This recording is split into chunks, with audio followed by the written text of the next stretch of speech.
मित्रों नमस्कार। मैं विकलांग साथी ट्रस्ट का राष्ट्रीय अध्यक्ष विष्णुकांत मिश्र आपका एक बार फिर अभिनंदन और नमन करता हूं। मित्रों, आज का दिन कुछ अच्छी और बुरी खबर से संबंधित है दिव्यांगों के जगत में, विशेषकर प्रज्ञाचक्षुओं के जगत। अच्छी खबर यह है कि KGMU king George medical college Lucknow में लगभग 29 कार्डियां दान की गई थी। 29 से कार्डियां ली गई और 18 नेत्रहीनों को प्रत्यारोपित करके उनको नेत्रदान दिया गया। एक बहुत बड़ी अच्छी खबर है और बहुत ही विशेषकर इससे पहले कोरोना का 100 का जांच की गई और जिनको लगाई गई उनके भी 100 जांच की गई। और अच्छी खबर ये है कि वो नेत्रहीनों में वो स्वीकार्य हो गई कॉर्निया और वो देख सकते हैं। एक आंख में लगाई जाती है, 18 लोगों को लगाया जाना, एक नेत्र ज्योति मिल गई। ऐसे भी हुआ करता था, विगत 3 महीनों से ये कार्य बाधित था। दूसरी बुरी खबर है, बहुत बुरी खबर है कि वाराणसी जो प्रधानमंत्री का संसदीय क्षेत्र है, वहां पे प्रज्ञाचक्षुओं के लिए हनुमान प्रसाद पोद्दार एक विद्यालय चलता था। वो लगभग 9th से लेकर 12th तक जो विद्यार्थियों को बंद कर दिया गया, उससे और भी व्यवस्थाएं बंद की जा रही। उस पे आज स्वतंत्रता दिवस की पूर्व संध्या पे मैं बताना चाहता हूं कि उन लोगों की, जबकि हम एक तरफ ज्योति दी जा रही है और एक तरफ विद्या की, ज्ञान की ज्योति छीनी जा रही है, वो बंद किया जा रहा है, बंद करने के कगार पे आ रहे हैं। वहाँ के एक प्रतिनिधि, वहाँ के पूर्व छात्र शिवशंकर उपाध्याय जी अपनी पीड़ा का बयान कर रहे हैं। उनकी पीड़ा से ऐसा लगता है कि व्यवस्था वास्तव में दिव्यांग हो गई है। वहाँ के जिलाधिकारी से मिले, कई बार जिलाधिकारी से कहा गया, प्रधानमंत्री तक लिखा गया, वहाँ के प्रखर समाज सेवियों से भी बात की गई। कई मीडिया के नाम पर लोगों ने शिवशंकर उपाध्याय और उनके लोगों को ठग भी दिया, उनसे पैसा ले लिया कि हम आपका न्यूज लगा देंगे। खैर, वो सब बातें तो मैं नहीं उन पर ज़्यादा जोर दे रहा हूँ, लेकिन कई आज तक पे उनकी बात चली। कुछ वो अकेले व्यक्ति कराह रहे हैं और दिव्यांग व्यक्ति, वो तो खैर स्वयं संस्कृत अध्यापक हैं, बहुत अच्छा काम कर रहे हैं, बहुत योग्य व्यक्ति हैं शिवशंकर जी। और लेकिन शिवशंकर उपाध्याय के अलावा और बहुत सारे दिव्यांग लोगों को बेरोजगार कर दिया गया है और उनको शिक्षा से वंचित कर दिया। देखें इस वीडियो में शिवशंकर उपाध्याय जी की पीड़ा। हाँ, एक बात मैं ये कह रहा हूँ, दिव्यांगम चैनल, ये जो विकलांग साथी ट्रस्ट का ये चैनल है, ये अपनी जिम्मेदारी कुछ नहीं लेता, क्योंकि हमने इसकी कोई जांच परख नहीं की है। जो हमको शिवशंकर उपाध्याय जी के द्वारा बताया गया है, उसी बात पे अक्षरशः मैं विश्वास करते हुए अपने यूट्यूब चैनल पे इसे प्रसारित कर रहा हूँ। और ये उनका दायित्व है कि जो बात कह रहे हैं उसको प्रमाणित करेंगे शिवशंकर उपाध्याय जी। और मैं चाहता हूँ कि व्यवस्था से जुड़े लोग और जो समाज सेवी हैं, जो NGO हैं, इस संघर्ष में शिवशंकर उपाध्याय जी और उनके वाराणसी के इस नेत्रहीन विद्यालय को बचाने के लिए पूरा सहयोग दें। ये मेरी प्रार्थना है, निवेदन है। धन्यवाद। शिवशंकर उपाध्याय का नमस्कार। मैं श्री हनुमान प्रसाद पोद्दार अंध विद्यालय दुर्गाकुंड वाराणसी का पूर्व छात्र और कैमूर बिहार में माध्यमिक संस्कृत शिक्षक बोल रहा हूं। जीवन की अविस्मरणीय दुर्घटना है श्री हनुमान प्रसाद पोद्दार अंध विद्यालय का आंशिक यानी 9वीं से 12वीं तक बंद हो जाना। पिछले साल इन्होंने चुनाव और इस साल लॉकडाउन का फायदा उठाया।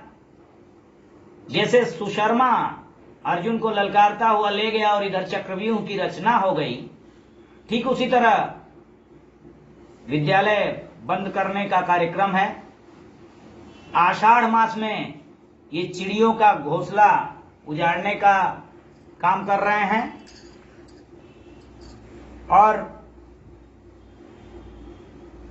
गीता प्रेस गोरखपुर की तर्ज पर हनुमान प्रसाद पोद्दार को भी बंद करने की सोच रहे हैं। एक तरफ ये घर वापसी चला रहे हैं। घर वापसी का कार्यक्रम आपने सुना होगा, विधर्मियों को हिंदू बनाना। आरएसएस से, भाजपा से जुड़े हुए लोग हैं ये। बिल्कुल सीधी बात करूं तो आपने सुना होगा, मोदी जी से बात की थी अखिलेश खेमका जी ने। तो दूसरी तरफ ये दृष्टिबाधितों को राम राज्य का सबसे बड़ा तिरस्कार या पुरस्कार, जो आपको समझ में आए, वो दे रहे हैं। जैसे राम ने शंभूक का वध किया था, ये भी एक तरह से हम लोगों का शैक्षिक रूप से वध ही कर रहे हैं। और इस संबंध में मैंने मीडिया कर्मियों से बात करने की कोशिश की। इलेक्ट्रॉनिक मीडिया बड़ी बड़ी, रजत शर्मा जैसे लोग, जो आपकी बात रजत शर्मा के साथ में अपना मोबाइल नंबर बताते हैं, उन्होंने हमसे आश्वासन देते हुए पहल करने को कहा। एक महिला ने कॉल उठाया था, उन्होंने हमारा व्हाट्सएप भी देखा। मैंने न्यूज 24 को व्हाट्सएप किया 22 तारीख को। एबीपी ने तो फोन ही नहीं उठाया, लैंडलाइन मैंने जस्ट डायल से लेके फोन किया था। बनारस आज तक को भी मिलाया था, उनके पास समय नहीं है। किसका किसका नाम लूं? तो पहले मैं सुनता था कि, फिर भी आज तक ने ललन टॉप पर हमें जगह देकर बहुत बड़ा एहसान किया। पहले मैं सुनता था कि मीडिया बिकी हुई है, लेकिन अब मुझे लगने लगा है कि मीडिया टिकी हुई नहीं, बिकी हुई है। इलेक्ट्रॉनिक मीडिया बड़ी बड़ी, खास तौर से प्रिंट मीडिया के तो हम सदैव आभारी रहेंगे। पिछली बार वाराणसी के डीएम ने पहल करके विद्यालय खुलवाया था, राष्ट्रीय दृष्टिहीन संघ के तत्वावधान में। मैंने इस बार बनारस के डीएम से लेके पीएम तक 16 जगह मेल किया, लेकिन किसी ने नहीं सुना, क्योंकि सब विकास दुबे और फूलन देवी की सुनते हैं। और मैं बताऊं आपको कि हमारा ऐसा विद्यालय रहा है जिसका 27 साल का 100% परीक्षा फल है।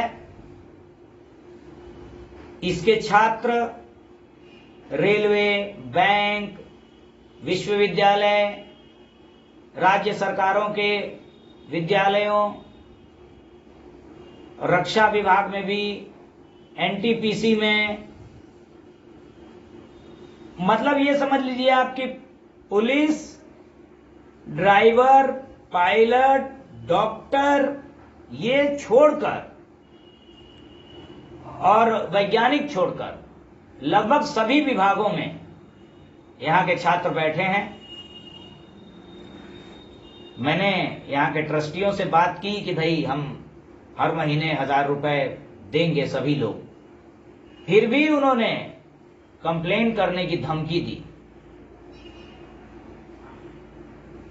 चौथा सुपर पावर है विश्व का भारत, और एनआईवीएच के अलावा कोई इस तरह का केंद्र नहीं है पूर्वांचल में।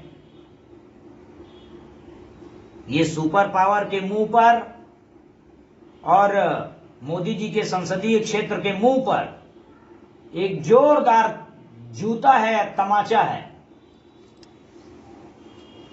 कि अंध विद्यालय को अंधकार विद्यालय बनाया जा रहा है। सबसे पहले वहां की पढ़ाई बाधित हो, इसके लिए ग्रांट लेने में हेला हवाली की गई। पहले 6 महीने में आ जाती थी, अब कागज ये लोग नहीं देते तो 2 साल में ग्रांट आती है, जो भी कारण हो।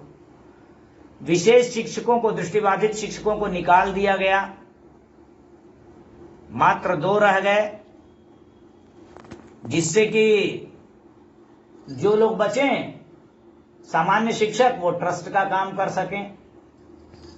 पहले वहां 3री से 5वीं तक टाइप सिखाई जाती थी। दुर्गा कुंड की मोमबत्ती से बनारस की दिवाली मनाई जाती थी। वहां की बुनी हुई तार की कुर्सियों से बनारस के दफ्तर सुशोभित होते थे। आज तो उसका जमाना रहा नहीं। विदेशी पर्यटकों के लिए मंदिरों और घाटों के अलावा एक पर्यटन स्थल था। वे आते थे, हमारी विभिन्न गतिविधियों को रिकॉर्ड करके ले जाते थे। हमारी 6 दिन की प्रार्थनाएं श्री हनुमान प्रसाद पोद्दार जी भाई जी के षोडशपद, और हम कैसे वाद्य बजाते हैं, हम कैसे टाइप राइटर चलाते हैं, हम कैसे छड़ी लेकर चलते हैं। स्पेशल बीएड करने आते थे विद्यापीठ से लोग, बीएचयू से। और मैं आपको बताऊं कि ये विद्यालय चलाने के अलावा विश्व के प्रसिद्ध कथाकार राष्ट्र संत मुरारी बापू, पूज्य भाई रमेश चंद्र जी ओझा, प्रेमा पांडुरंगम, मामा जी श्रीमन नारायण अग्रवाल, राजेंद्र दास जी अग्रवाल, राजेश्वरानंद सरस्वती, अनेक ऐसे नाम, स्वरूपानंद सरस्वती।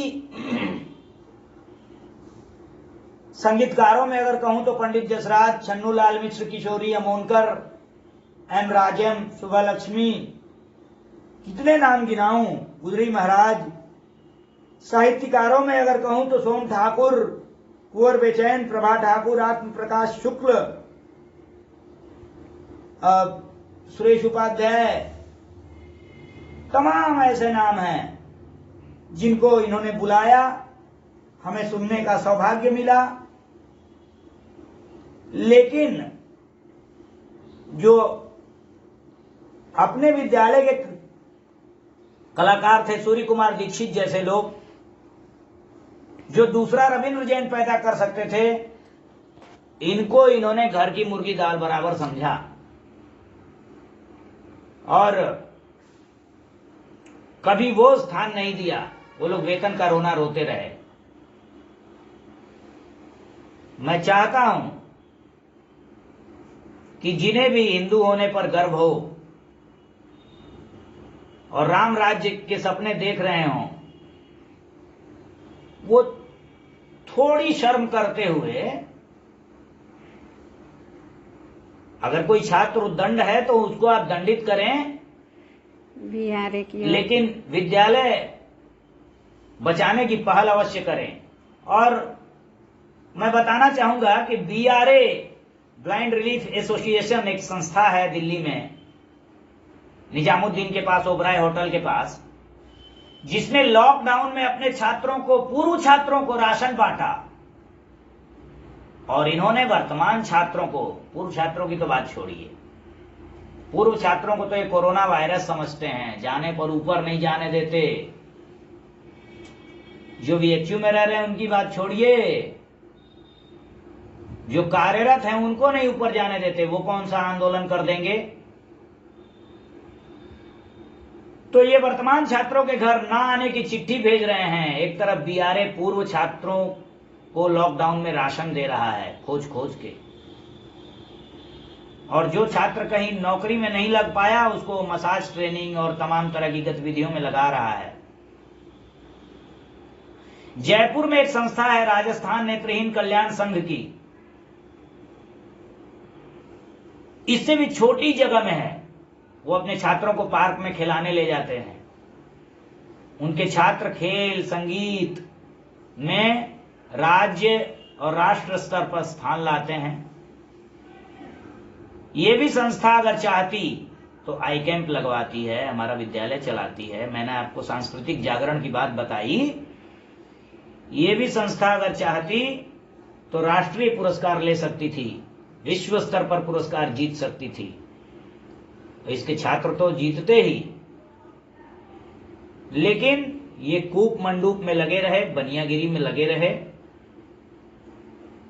और आज विद्यालय को मॉल बना देना चाहते हैं। तो मैं फिर आपसे आह्वान करूंगा कि अन्नपूर्णा की नगरी में जहां कोई भूखा नहीं सोता है, वो विद्यालय बंद नहीं होना चाहिए। अब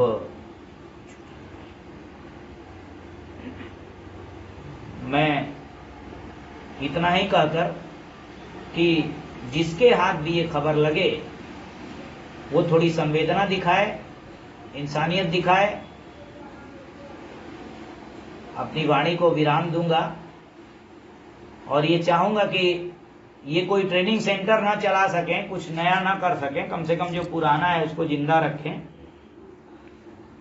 और विद्यालय को पूर्ववत चलने दें, सभी मानकों को पूरा करें। धन्यवाद।